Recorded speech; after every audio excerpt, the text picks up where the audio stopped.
విద్యుత్ కుంభకోణానికి తెరలేపారు అన్న హరీష్ రావు వ్యాఖ్యలకు డిప్యూటీ సీఎం భట్టి కౌంటర్ ఇచ్చారు. భవిష్యత్ విద్యుత్ అవసరాలను గత పాలకులు గుర్తించలేదని, తమ ప్రణాళికలు అందుకు తగ్గట్లే ఉన్నాయని స్పష్టం చేశారు. ₹4.88 నుంచి ₹5.98కి ఒక యూనిట్ చొప్పున మొదటి 1600 అప్పుడు బీఆర్ఎస్ ప్రభుత్వం అగ్రిమెంట్ చేసుకున్నది. సెకండ్ ప్రపోజల్ కూడా ఏం రాసిందంటే ₹4.12 కాడికి 2400 మెగావాట్లు ఎన్టీపీసీ ప్రతిపాదన ఉంది అని స్టేట్ రెగ్యులేటరీ కమిషనే చెప్పింది. ₹4.12 యూనిట్ వస్తుంది మీకు. ఒకటి, మీకు 50,000 కోట్ల పెట్టుబడి అవసరం లేదు. రెండు, రాష్ట్ర ప్రభుత్వం మీద అప్పులుండవు.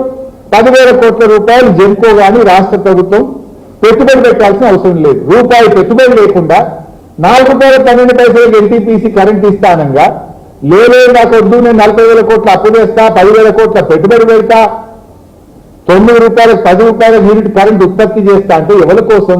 మీ కమిషన్ల కోసం కాదా? ఆ 13% జిఎస్డిపి గ్రోత్ కి కావాల్సినటువంటి పవర్ క్యాల్కులేట్ చేస్తే దాని ప్రకారం నియరింగ్ అబౌట్ 10% పవర్ గ్రోత్ ఈ రాష్ట్రానికి అవసరం. ఒక సందర్భంలో సోలార్ పవర్ రూపాయి కూడా దొరికింది. తక్కువ టైం తీసుకుంటే ఒక్కోసారి 16 పైసలు 25 పైసలు కూడా దొరికింది. సో అటువంటి దాన్ని మనం ఈ బ్యాటరీలో స్టోర్ చేసుకుంటాం, లేకపోతే ఈ పంప్ స్టోరేజ్ దాంట్లో చేసుకుంటే తక్కువ ధరకే పవర్ మనం అందించడానికి అవకాశం ఉండేటువంటి పరిస్థితిని మనం అందుకోలేకపోయాం, ముందుగా ప్లాన్ చేసుకోలేకపోవటం.